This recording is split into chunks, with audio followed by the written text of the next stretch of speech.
Он не удержит лодку. Он удержит. Федор, вы обошли уже весь мир. Куда дальше? Скажите, есть ли у вас мечта? Я поднимусь в Австралию и пройду с запада на восток. Мы рассчитываем уложиться в 10 дней. Это будет рекорд. Я весь земной шар за раз должен облететь и никогда не приземляться.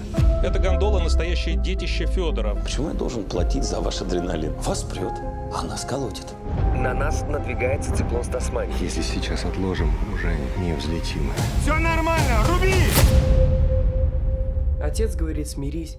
Но если бы все люди смирились, мы бы тогда до полюса не дошли. Мы бы в космос не полетели.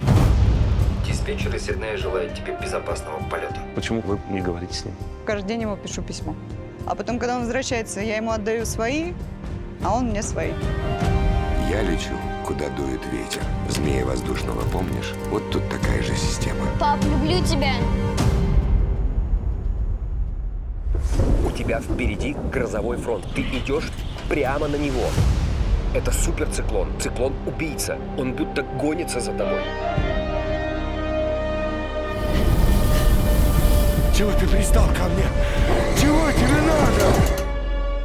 Я решил, что всем надо поесть. Что-то не так? Мы все с ним, потому что он один такой. Оскар, Уругвай не дает разрешения на пролет. Не будут же они его сбивать. Возьмите себя в руки уже. От вас тоже многое зависит, он там все чувствует.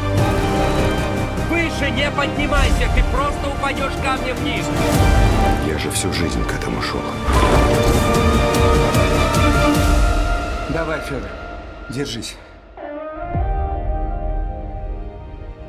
Ветер враг, а ты сделай его союзником. Поймай, пусть на тебя работает.